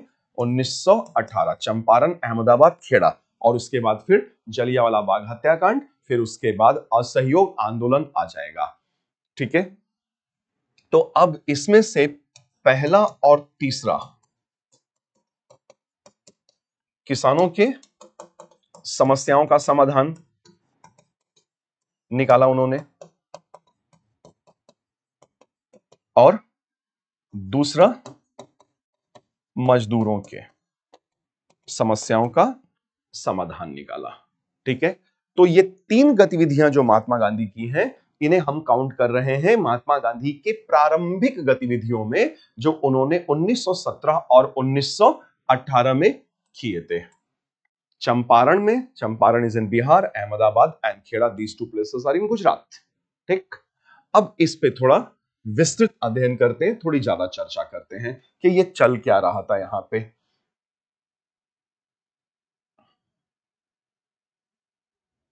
तो अब प्रारंभिक क्रियाकलाप में आते हैं, चंपारण सत्याग्रह। और यहां ध्यान रखिएगा, चंपारण में जो कुछ भी महात्मा गांधी ने किया वो एक सत्याग्रह था, और चंपारण से ही महात्मा गांधी को अखिल भारतीय स्तर पे रिकॉग्निशन मिला था, एक पहचान मिली थी कि अभी तक वो मोहनदास करमचंद गांधी कहलाते थे, और चंपारण के बाद अब वो महात्मा गांधी कहे जाने लगेंगे। जो कुछ भी उन्होंने चंपारण में किया, एक ट्रेलर दिखा दिया चंपारण में कि आगे आने वाले वर्षों में वो क्या कुछ करने जा रहे थे। तो यहां पूरा केस स्टडी देखिएगा, ये क्या था कि चंपारण में यूरोप के बागान मालिक आए थे, और उनको चंपारण में नील की खेती करानी होती थी, नील की खेती। तो नील की खेती बागान मालिक करवाते थे, और वो नील चला जाता था ब्रिटेन के कारखानों में, मैनचेस्टर वगैरह, लिवरपूल, यॉर्कशायर, लंकाशायर, यहां से भेज दिया जाता था। वो कपड़ों की ब्लीचिंग में काम आता। तो नील की आवश्यकता इंग्लैंड के कारखानों में थी, और नील उगवाया जा रहा हमारे यहां। तो चंपारण का क्षेत्र, चंपारण की मिट्टी नील की खेती के लिए बड़ी उपयुक्त थी, इसीलिए यहां पे बागान मालिक डेरा डाले हुए थे और वो चंपारण के किसानों को बाध्य करते थे कि वो नील की खेती करें, नील की खेती करें, अनिवार्य रूप से नील की खेती करें। और वो कितना, वो ऐसे बोलते थे बागान मालिक, यूरोपीय बागान मालिक कि किसानों को नील की खेती जो करने जा रहे हैं कि देखिए कि अगर प्रति बीघा, जैसे एक बीघा ये हो गया और इसमें 1 2 3 4, 1 2 ये 3 4 और एक और कर लेते हैं 5, तो कितने बॉक्सेस हो गए? 5 5 5 5 5, 20 बॉक्सेस हो गए एक में। तो ये एक बीघा है बराबर 20 यूनिट, इसमें है 20 कट्ठा। तो बिहार में उधर एक बीघा जमीन में 20 कट्ठा या 20 कट्ठा का एक बीघा होता। और यूरोपीय बागान मालिक के अनिवार्यता के कारण जो नील की खेती करने वाले किसान होते थे, तो ये 1 2 और 3 कट्ठा हो गया, 20 में से 3 3 कट्ठा। तो क्या था नियम कि 3/20 भाग पर कुल जोत के, कुल खेत जोत के 3/20 भाग पर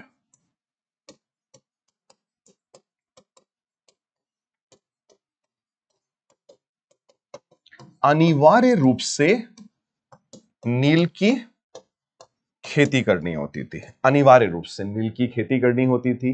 और नील की खेती करने में एक भारी समस्या यह भी थी कि जिस खेत में नील लगाया जाता था फिर वहां कुछ और पैदावार ही नहीं होता था जल्दी, फिर नील ही होगा, मोनोक्रॉप आ जाता था, नील नील नील नील नील का ही होगा ही होगा, तो जमीन खराब कर देता था। नील का पौधा जमीन के पूरी फर्टिलिटी को, उर्वरता को चूस लेता था और जमीन खराब हो जाती थी। तो उस जमीन में या तो नील होगा या तो फिर अब कुछ नहीं होगा। तो यह भी एक भारी समस्या थी। तो ये 3/20 भाग, इसी को 3 कट्ठा या 3 कठिया पद्धति, 3 कठिया सिस्टम या 3 कठिया पद्धति कहा जाता था। और 3 कठिया पद्धति के द्वारा चंपारण के नील की खेती करने वाले किसानों का भयानक शोषण चल रहा था। इसी बीच क्या हुआ कि जर्मनी के वैज्ञानिकों ने एक काम कर दिया, उन्होंने नील सिंथेटिक बना दिया, संश्लेषित नील, सिंथेटिक नील बना दिया, केमिकल वाला। और सिंथेटिक नील ये बहुत सस्ता, बहुत सस्ता पड़ रहा था। तो सस्ता होने की वजह से इससे क्या हुआ कि प्राकृतिक नील वर्ल्ड मार्केट से बाहर हो गया, विश्व बाजार से, एकदम से तो नहीं लेकिन धीरे धीरे करके बाहर हो जाएगा। तो विश्व बाजार से बाहर। अब नील की खेती की आवश्यकता ही नहीं रह जाएगी, धीरे धीरे आवश्यकता समाप्त हो रही थी, नील की खेती की आवश्यकता धीरे धीरे समाप्त हो रही थी। तो जो 3 कठिया पद्धति वाले किसान थे, तो उन्होंने, किसानों ने मांग रखी कि भाई जब नील उगाना ही नहीं है कि उन्हें 3 कठिया अग्रीमेंट से, 3 कठिया पद्धति से मुक्त कर दें, मुक्त किया जाए। अब इसी में, इसी बहाने से कि मुक्त किया जाए, अब यूरोपीय बागान मालिक क्या करने लगे, तो उनको तो अब खेती वैसे भी नहीं करानी है, तो यूरोपीय बागान मालिक उन्होंने क्या किया कि बोला किसानों को कि अगर 3 कठिया पद्धति समाप्त करवाना है ना तो पैसा दो। तो यहां पर मनमाना, जबरदस्ती बकाया वसूली,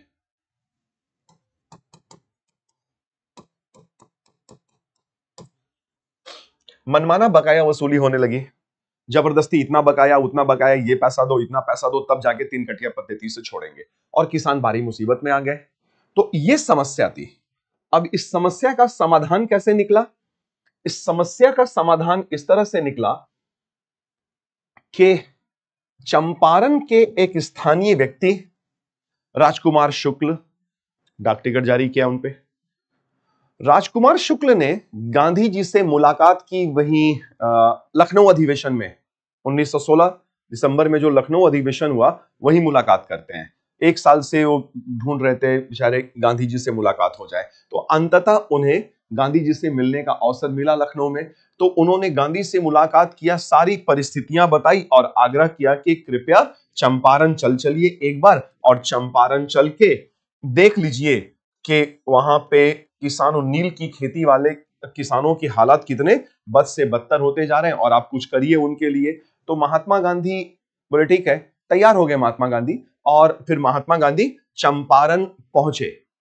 लेकिन अब चूंकि गांधी जी सत्याग्रह करने जा रहे थे यूरोपीय बागान मालिकों के विरुद्ध, तो पहले इस बात की जांच करना अति आवश्यक था कि क्या जो राजकुमार शुक्ल जी ने बताया है वो सब कुछ सही है।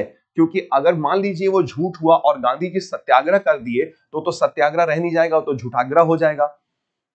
तो पहले गांधी जी गांव गांव घर घर गए, किसानों से मुलाकात किया, नील की खेती करने वाले तिनकटिया पद्धति वाले किसानों से मुलाकात किया, और मुलाकात करके जब कन्विंस हो गए, प्रॉपर तरीके से कन्विंस हो गए कि हाँ भारी समस्या तो है, तब उन्होंने फिर पूरा अपना कागज पत्तर और पुलिंदा तैयार कर लिया, सारी रिपोर्ट बना ली। और वकील तो वो थे ही, हालांकि अच्छे वकील नहीं थे गांधी जी, ऐसा गांधी जी खुद अपने बारे में बताते हैं अपनी बुक में कि आत्मकथा में, कि वो अच्छे वकील नहीं थे। और जब उनका पहला केस लगा था अदालत में, तो उनको जब जज के सामने बोलना था तो गांधी जी कुछ बोल ही नहीं पाए थे, एक शब्द नहीं बोल पाए थे, वो एकदम फ्रीज कर गए थे अदालत में।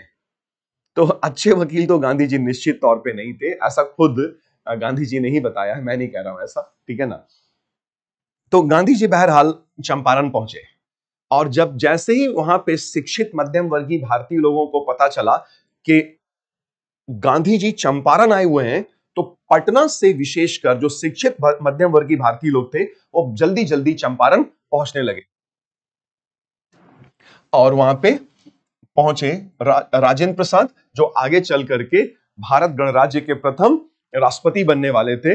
राजेंद्र प्रसाद, महादेव देसाई जो गांधी जी के बहुत करीबी सहयोगी बने, नरहरि पारेख, और एक बड़े राष्ट्रवादी नेता बने आगे चलकर आचार्य जे बी कृपलानी। ये लोग फटाफट पहुंचे वहां, ठीक है ना, मतलब चंपारण, ताकि गांधी जी की सहायता की जा सके, ठीक है। और इधर बीच क्या हुआ कि घटनाक्रम में आगे चंपारण के कमिश्नर को जानकारी मिली कि वो दक्षिण अफ्रीका में जो अंग्रेजों के नाक में दम कर दिए थे मोहनदास करमचंद गांधी, वो उसके चंपारण डिवीजन में आए हुए हैं। तो उसने सोचा ये क्या मुसीबत है, ये तो यहां पर भी मुसीबत कर देगा चंपारण के कमिश्नर। तो चंपारण के कमिश्नर ने एक ऑर्डर निकाल दिया। ऑर्डर क्या निकाल दिया उसमें? उसने बोला कि महात्मा गांधी को कि चंपारण जिला छोड़ दीजिए, चंपारण डिवीजन था, चंपारण डिवीजन छोड़ दीजिए, तो नहीं तो गिरफ्तार कर लिया जाएगा, अरेस्ट वारंट निकाल दिया, ठीक है। तो गांधी जी ने बोला किस बात का चंपारण छोड़ दो, कि ऑर्डर है, तो ऑर्डर है तो क्या हर चीज मान लो? अगर ऑर्डर गलत है तो नहीं मानूंगा। तो इसके पहले हम देखिए यहां पे क्या अलग दिख रहा है। इसके पहले जब नेताओं को ऑर्डर देती थी पुलिस या सरकार से ऑर्डर आता था कि चलो देश से निकल जाओ, तो निकल जाते थे। जैसे लाला लाजपत राय को बोला गया अमेरिका चले जाइए, तो उनको राजनीतिक निर्वासन पे अमेरिका भेज दिया गया, तो विरोध करने के बाद भी वो चले गए। लाला हरदयाल को राजनीतिक निर्वासन में दे दिया गया, पॉलिटिकल एग्जाइल, वो भी विरोध करने के बाद फिर भी लेकिन संयुक्त राज्य अमेरिका की कैलिफोर्निया चले गए और स्टैनफोर्ड यूनिवर्सिटी में पढ़ाया भी कुछ दिन, वही गदर आंदोलन जिन्होंने संचालित किया था थोड़े टाइम के लिए। तो हम क्या देख रहे हैं कि पहले जब आदेश निकल रहा है तो लोग मान ले रहे हैं विरोध करने के बाद भी, लेकिन इस बार एक नेता अलग था थोड़ा, उसने कहा नहीं, मैं चंपारण नहीं छोड़ूंगा। क्यों नहीं छोड़ूंगा? अब सवाल ही आप लोगों से, ये गांधी जी ऑर्डर क्यों नहीं फॉलो कर रहे हैं कि चंपारण नहीं छोड़ेंगे? अजीब बात है, अड़ गए गांधी जी, चंपारण नहीं छोड़ेंगे। क्यों नहीं छोड़ेंगे भाई? पुलिस ने ऑर्डर दिया है, कमिश्नर ने ऑर्डर दिया है। गांधी जी ने कहा कि जब मैंने कुछ गलत किया ही नहीं है तो चंपारण छोड़ने का मतलब क्या बनता है? जब मैंने कुछ गलत नहीं किया तो चंपारण कैसे छोड़ दूं? मैं चंपारण नहीं छोड़ूंगा। और गांधी जी जेल जाने के लिए भी तैयार हो गए कि ठीक है जेल चला जाऊंगा लेकिन चंपारण नहीं छोड़ूंगा। सत्य के लिए अड़ जाना, इसी को सत्याग्रह कहा जाता है। कि जब गलत हूं ही नहीं तो पीछे हटने का सवाल क्यों उठता ही नहीं है। पीछे नहीं हटूंगा, मर जाऊंगा, जान चली जाएगी, आमरण अनशन कर दूंगा लेकिन पीछे नहीं हटूंगा। इसी को सत्याग्रह कहा जाता है। सच्चाई के रास्ते पे अड़ जाना, सत्य के लिए अड़ जाना, इतना कि अगर जान भी चली जाए तो कतई कोई परवाह नहीं है। इस लेवल पे गांधी जी का सत्याग्रह होता। और गांधी जी का यह पहली बार सत्याग्रह नहीं था भारत में, लेकिन पहली बार था। दक्षिण अफ्रीका में तो कई सारे ऐसे सत्याग्रह कर चुके थे, वो लड़ चुके थे दक्षिण अफ्रीका की गोरी सरकार से। भारत में ये उनका पहला सत्याग्रह था। ट्रेलर दिखा दिया, झलक दिखा दी थी गांधी जी ने, ये आगे आने वाले टाइम में वो क्या करने वाले हैं। बड़े पैमाने पे तो बहुत छोटे पैमाने पे था, चंपारण के पैमाने पर था, ये आगे चल के अखिल भारतीय स्तर पे होने वाला था। तो गांधी जी ने आज्ञा की अवज्ञा कर दी थी और सत्याग्रह के लिए जेल जाने तक के लिए भी तैयार हो चुके थे। तो इसी बीच ब्रिटिश भारत की सरकार को पता चला कि ऐसा ऐसा हो गया, और सरकार को मालूम था कि गांधी जी ने प्रथम विश्व युद्ध में अंग्रेजी राज का सहायता दिया था, यद्यपि कि जर्मनी साम्राज्यवाद के विरोध में दिया था, लेकिन दिया तो था। तो अंग्रेजी सरकार ने सोचा कि क्या मुसीबत हो गया, ऐसा करते हैं कि जांच आयोग डाल देते हैं। तो ब्रिटिश भारत की सरकार ने इस पूरे मामले को लेकर के जांच आयोग, तिनकठिया को लेकर के जांच आयोग का गठन कर दिया। और मजे की बात यह कि चूंकि गांधी जी चंपारण में ही है, तो ब्रिटिश भारत की सरकार ने जांच आयोग जब नियुक्त किया तो गांधी जी को उस जांच आयोग का एक सदस्य नॉमिनेट कर दिया, नामित कर दिया। और गांधी जी ने तो पहले से अपना कागज पत्तर पुलिंदा तैयार करके रखा हुआ था, किसानों से हस्ताक्षर करा के या अंगूठा लगवा करके गांधी जी ने वो पूरा दस्तावेज सौंप दिया आयोग को कि देखिए ये तिनकठिया गलत है, सो हटाइए इसको। तो फिर आयोग के रिकमेंडेशन पे तिनकठिया पद्धति को समाप्त कर दिया गया, और इस प्रकार से गांधी जी ने तिनकठिया पद्धति को समाप्त करा दिया, और ये उनकी पहली जीत थी। लेकिन यहां यह ध्यान रखना है, ये यूरोपीय बागान मालिकों के विरुद्ध थी। अंग्रेजी सरकार इसमें डायरेक्टली कोई सीधे तौर पे टकराहट या इन्वॉल्व नहीं है। और गांधी जी ने यूरोपीय बागान मालिकों को भी बोला कि आप लोगों ने जो अवैध मनमाना पैसा वसूली कर लिया है, इसको वापस करिए इसे। तो बागान मालिकों ने तो पहले तो ना नुकुर किया, फिर वो तैयार हो गए कि अच्छा ठीक है, देखिए हम पूरा तो नहीं लेकिन 25% वापस करेंगे। 25% 25%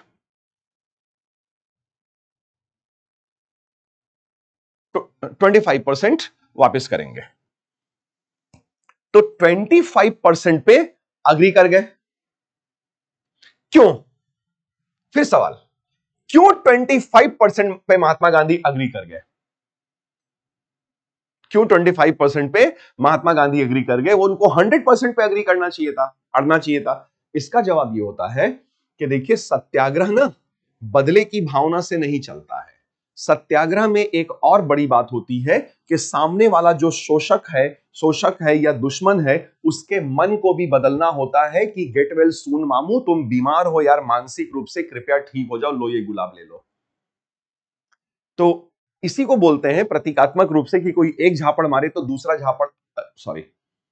गाल आगे कर दो। कोई एक झापड़ मार दे तो दूसरा गाल आगे कर दो, मतलब उसको एहसास कराओ। इसका यह मतलब नहीं होता कि सचमुच में गाल आगे कर दो, उसको एहसास कराओ कि भैया देखो तुम मानसिक रूप से बीमार हो, तो तुम दयनीय हालत में हो, तुम्हारी मानसिकता कैसी हो गई है, तुम खून चूसक जोंक बन चुके हो, कृपया तुम अच्छे हो जाओ, तुम बीमार हो, तो गेट वेल सून मामू, ये ले लो, एक फूल ले लो, गांधीगिरी। इसी को राजकुमार हिरानी डायरेक्टर ने बड़े खूबसूरत अंदाज में मुन्ना भाई एमबीबीएस या लगे रहो मुन्ना भाई में बड़े खूबसूरती से दिखाया था, गांधीगिरी करके इसको समझाया जा रहा है उसमें, ठीक है ना। सत्याग्रह को हल्के फुल्के चुटीले बड़े अच्छे से बड़े प्रभावी अंदाज में राजकुमार हिरानी डायरेक्टर ने इसको समझाया कि सत्याग्रह कैसे किया जाता है। ठीक है, तो गांधी जी ने बोला ठीक है 25% आप लोग वापस कर रहे हो ना, तो आपने ये माना ना कि गलती की आपने, तो भाई अब देखिए वापस करने का मतलब ये कि उन्होंने ये माना कि उन्होंने गलती किया था और वो मनवा लेना ही कि उन्होंने गलती किया था, यही एक सत्याग्रही की सच्ची जीत होती है और सत्य सत्याग्रही की पहचान होती है। इसमें बदले की आग या बदले की भावना नहीं होती है, सामने वाले का मन, दुश्मन का सोच, उसका मन ठीक करने का भी होता है। इसीलिए सत्याग्रह बड़ा कठिन होता है और बड़ा असीम धैर्य और अहिंसा इसमें चाहिए होती है। तो गांधी जी कहते हैं कि सत्याग्रह कोई कायर लोगों का हथियार नहीं है। Satyagraha is not a tool of cowardice people. एक कायर लोगों का हथियार नहीं है। It requires immense inner strength. इसको पालन करने के लिए एक तगड़ी आंतरिक बल और आंतरिक शक्ति की आवश्यकता पड़ती है। तो सत्याग्रह में बंदूक नहीं चाहिए, आत्मबल चाहिए, आत्मबल और धैर्य और अहिंसा चाहिए होती है। तो ये जो चंपारण में गांधी जी ने सफलता हासिल की, इसी चंपारण सत्याग्रह ने महात्मा गांधी को पूरे अखिल भारतीय स्तर पे लाइमलाइट में ला दिया, प्रसिद्धि दिला दी। और अभी तक जो एमके गांधी हुआ करते थे, मोहनदास करमचंद गांधी, उन्हें गुरुदेव रविन्द्रनाथ टैगोर ने कहा कि अरे ये तो बड़ा जबरदस्त आदमी है भाई, ये तो ग्रेट सोल है, ये तो महात्मा है। तो गांधी जी की कोई उपाधि नहीं है महात्मा। आपका नहीं मन कर रहा है मत कहिए, ठीक है, आपके मोहताज नहीं है गांधी जी किसी के, नहीं कहना मत कहिए। वो तो गांधी जी को गुरुदेव रविन्द्रनाथ टैगोर ने कहा कि वो महात्मा, अरे इतना बड़ा ग्रेट सोल है, तो महान आत्मा है, महात्मा आदमी है। तो और गुरुदेव रविन्द्रनाथ टैगोर किसी परिचय के मोहताज नहीं है भाई साहब। गुरुदेव रविन्द्रनाथ टैगोर बहुत बड़ी हस्ती भारत की हुए हैं और नोबेल लॉरिएट, उस समय नोबेल पुरस्कार विजेता, संगीतज्ञ, चित्रकार, गायक, कवि, मल्टी टैलेंटेड और राष्ट्रवादी राष्ट्रीय नेता तो वो थे ही। खैर, तो वो कह रहे हैं ना, और महात्मा गांधी को राष्ट्रपिता आपका नहीं मन कर रहा है तो मत कहिए ना, आपके कहने का जो क्या ये करना है उसका। वो कोई सरकारी उपाधि नहीं है जो सरकार ने दी है उनको। वो तो सुभाष चंद्र बोस जैसे दिग्गज कद्दावर नेता ने महात्मा गांधी को कहा था कि आजादी की इस पवित्र लड़ाई में हे राष्ट्रपिता, हमें आपके आशीर्वाद की जरूरत है। जब वो आजाद हिंद फौज लेकर के ब्रिटिश भारत पे अटैक करके देश को अंग्रेजों के चंगुल से आजाद करवाने का प्रयास कर रहे थे, तब सुभाष बाबू ने कहा था। और एल्बर्ट आइंस्टीन जैसे स्पेशल थ्योरी ऑफ रिलेटिविटी देने वाले महान साइंटिस्ट, महान वैज्ञानिक ने कहा था कि आने वाली पीढ़ियां तो यकीन ही नहीं कर पाएंगी कि ऐसा कोई हाड़ मांस का मनुष्य भी हुआ होगा जो इस तरह से संघर्ष कर सकता था। आइंस्टीन के कथन है ये। इतने दिग्गज लोगों ने ये सब बातें बोली, तो आपके बोलने, हमारे ना बोलने से क्या ही कुछ फर्क पड़ जाएगा, ठीक है ना। तो ये अब यहां पे देखिए, बड़ा इंपॉर्टेंट एपिसोड गया चंपारण। ये गांधी जी का भारत में, जैसे मैंने आपको बताया, पहला सत्याग्रह है। यहां गांधी जी को समर्थकों की एक पूरी फौज मिली और आगे चल के जिन्होंने राष्ट्र निर्माण और राष्ट्रीय आंदोलन में अति महत्वपूर्ण भूमिका निभाई, इवन संविधान निर्माण में भी, डॉक्टर राजेंद्र प्रसाद, महादेव देसाई, नरहरि पारेख, आचार्य जेबी कृपलानी के रूप में एक तगड़ा काडर, मजबूत समर्थक मिले। और इसी सत्याग्रह से, चंपारण से, महात्मा गांधी को अखिल भारतीय स्तर पे रिकॉग्निशन और मान्यता मिली। और यहां पर चूंकि गांधी जी ने कमिश्नर के आज्ञा का सीधे सीधे उल्लंघन कर दिया था, तो यह अवज्ञा हुई ना, तो ये एकदम विनम्रता के साथ, नहीं मानूंगा आपका ऑर्डर, जेल, ठीक है, जेल चला जाऊंगा, सविनय अवज्ञा। तो ये गांधी जी का पहला छोटे पैमाने पे सविनय अवज्ञा आंदोलन था। और 1930 में जो सविनय अवज्ञा आंदोलन 12 मार्च को शुरू होगा, वो अखिल भारतीय स्तर का एक सशक्त सविनय अवज्ञा आंदोलन होगा। और यहां पर यह भी इसका महत्व है कि यह पहला किसानों के लिए इतना बड़ा एक संघर्ष पहली बार किया गया था राष्ट्रवादी मंच से, और किसानों की समस्याओं को अखिल भारतीय स्तर पे लाइमलाइट में लाने का काम महात्मा गांधी ने कर दिया था। और इसमें जन आंदोलन का ट्रेलर दिख रहा है कि आगे चलकर कैसे जन आंदोलनों का विकास किया जाएगा, ठीक है ना। तो ये बड़ा महत्वपूर्ण रहा चंपारण का एपिसोड, गांधी जी के लिए भी और भारतीय राष्ट्रीय आंदोलन के लिए भी। तो ये किसानों की समस्या का समाधान होता है। फिर इधर देखिए एक चीज और, सत्याग्रह कोई माँ बाप नहीं देखता, कोई भाई बहन नहीं देखता, दोस्ती यारी नाते रिश्तेदारी नहीं देखा जाता है। जो है सो है, सत्य की राह में जो भी अड़चन आती है आने दीजिए। वहां ये नहीं कि अच्छा ये दोस्त है तो उसके लिए झूठ बोल दीजिए, उसके लिए गलत काम कर दीजिए। दोस्ती, ये सच्ची दोस्ती ये नहीं होती है। कैसे? देखिए, सत्याग्रह दोस्ती यारी नहीं देखता, नाते रिश्तेदारी नहीं देखता। मैं बताता हूं आपको, यहां पर एक एपिसोड और ले लेते हैं। अहमदाबाद मिल की भूख हड़ताल महात्मा गांधी के द्वारा, यहां पर भी गांधी जी ने सत्याग्रह दिखाया। अहमदाबाद में क्या हुआ था कि प्लेग महामारी फैल गई थी, और प्लेग महामारी फैलने की वजह से मिल मालिकों ने मिल मजदूरों को प्लेग बोनस दिया था।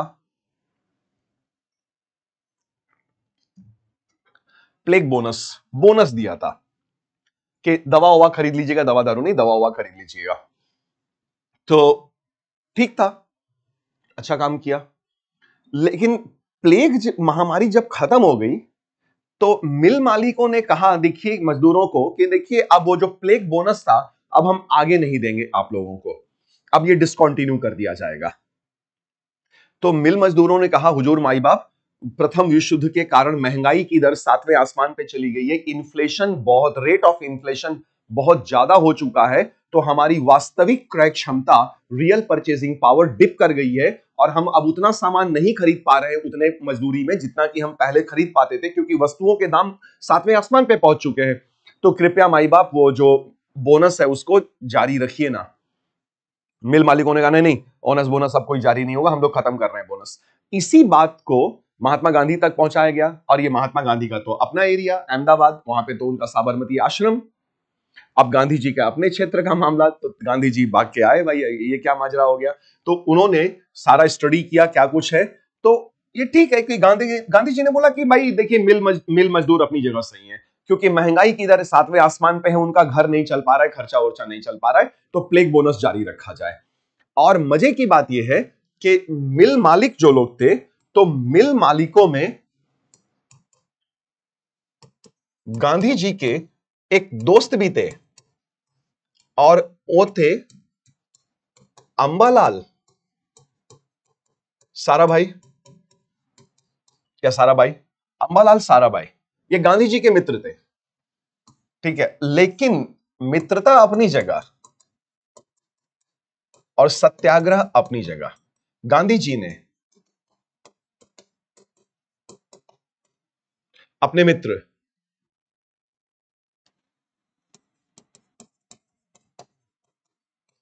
अंबालाल के ही विरुद्ध सत्याग्रह कर दिया, भूख हड़ताल पे बैठ गए, सत्याग्रह। तो अंबालाल तो बोलेंगे दोस्त दोस्त ना रहा, लेकिन भैया देखिए सत्याग्रह में दोस्ती यारी अपनी जगह, माँ बाप नाते रिश्तेदार अपनी जगह। अगर आप गलत हो तो आपके खिलाफ गांधी जी सत्याग्रह करेंगे, या सत्याग्रही सत्याग्रह करेगा ही करेगा। ये सच्चे सत्याग्रही का एक बड़ा विशेष गुण होता है कि वो ये सब नहीं देखेगा। और अंबालाल साराभाई की जो सिस्टर है, बहन है, वो अनुसुया, तो अनुसुया बेन ये अपने भाई का विरोध कर दिया। तो भाई तुम गलत हो, मिल मजदूरों का बोनस जारी रखो।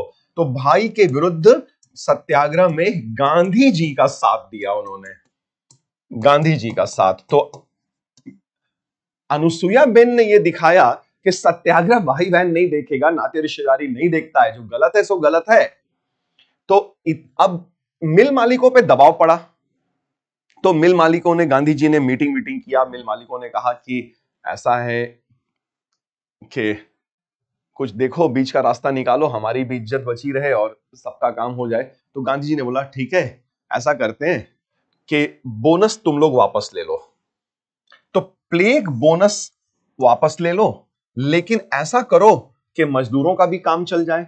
तो पहले तो मिल मालिकों ने 22.5% मजदूरी बढ़ाने का, दिहाड़ी बढ़ाने का वादा किया, बोला कि नहीं लोगे तो नहीं देंगे। फिर लेकिन गांधी जी ने प्रेशराइज किया, तो 22.5% से बढ़ा करके 35% की वृद्धि कर दी गई दैनिक मजदूरी में। और यह मामला गांधी जी के हस्तक्षेप एवं सत्याग्रह से फाइनली खत्म हुआ। तो यहां मिल मजदूरों के, अहमदाबाद मिल्स के मजदूरों की बड़ी समस्या का गांधी जी ने अपने सत्याग्रही तरीके से समाधान निकाला। और तब तक फिर गांधी जी को पता चला कि एक और मुद्दा क्षेत्रीय स्तर पे आ गया है, और वो भी गुजरात का ही था, खेड़ा जिला। तो गुजरात के खेड़ा जिले के किसान भारी मुसीबत में आ चुके थे, क्योंकि उनकी पूरी फसल बर्बाद हो चुकी थी, पूरी फसल चौपट हो गई थी। और एक तो फसल चौपट हुई है, एक तो फसल चौपट हुई है पूरे तरीके से, और उस पर से अंग्रेजी सरकार जबरदस्ती लगान की वसूली करने पे आमादा थी। खेड़ा सत्याग्रह में जबरदस्ती लगान की वसूली करने पे आमादा है, अड़े हुए हैं कि नहीं लगान की वसूली करेंगे, जबकि खुद अंग्रेजों ने लिखित रूप में रखा था लगान राजस्व संहिता में, रेवेन्यू कोड में, कि अगर उपज औसत के 25% से, जितना एवरेज उत्पादन होता है प्रोडक्शन, अगर 25% से डिप कर जाता है, नीचे जाएगा, तो वो लगान माफी देंगे। और यहां 25% से कम छोड़िए, जीरो हो चुका था। तो वास्तव में राजस्व संहिता के अनुसार खेड़ा के किसान पूर्ण लगान माफी के हकदार थे। खुद अंग्रेजी कानून के अनुसार पूर्णतः लगान माफी के हकदार थे।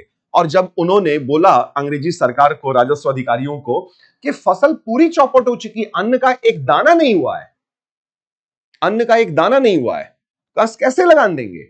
और राजस्व संहिता में तो आप ही लोगों ने लिख के बोला हुआ है कि 25% से अगर लेस प्रोडक्शन होता है तो आप पूर्ण लगान माफी दोगे, और लगान माफी नहीं दे रहे थे, अड़े हुए थे। तो गांधी जी ने हस्तक्षेप कर दिया, और गांधी जी का हस्तक्षेप और सत्याग्रह के बाद सरकार ने एक गुप्त प्रस्ताव पारित किया कि उन्हीं किसानों से लगान की वसूली की जाए जो लगान दे पाने में सक्षम हो। गरीब मंझोले किसानों को खेड़ा जिले में लगान माफी दे दी जाए। तो यह भी समाधान किया महात्मा गांधी ने। तो ये जितनी भी गतिविधियां हमने देखा, वो गांधी जी प्रथम विश्व युद्ध के दौरान, ये उनकी प्रारंभिक गतिविधियां हैं, ठीक है, गांधी जी। और बड़े सौम्य तरीके से वो अपना सत्याग्रह अब धीरे धीरे बढ़ाएंगे, धीरे धीरे। ये तो क्षेत्रीय स्तर पे हो गया। तो वो गांधी हैं, और वो सौम्य तरीके से पूरी दुनिया को अपने सत्याग्रह और अहिंसा के रास्ते से पूरी दुनिया को हिलाने की ताकत रखते थे, बदलने की ताकत रखते थे। तो अब हमने यहां तक पढ़ा ये प्रारंभिक गतिविधियां। अब हम यहां के बाद आगे पढ़ेंगे महात्मा गांधी के द्वारा यही सब चीजें जो अभी आपने पढ़ी, वो अखिल भारतीय स्तर पे जन आंदोलन के रूप में फिर हम इसका अध्ययन कर रहे होंगे। तो आज के लिए बच्चा पार्टी इतना काफी है, ठीक है। फिर नेक्स्ट लेक्चर में हम लोग यहां से कंटिन्यू करेंगे। आप लोग बहुत खुश रहिए, बहुत अच्छे से रहिए, खूब सारा अपना ध्यान रखिएगा। संभव है, याद रखिएगा, बिल्कुल संभव है हमारे और आपके जी तोड़ मेहनत और लगन से। तो स्टडी करते रहिए, पढ़ते रहिए, आगे बढ़ते रहिए। Thanks so much, thanks lot.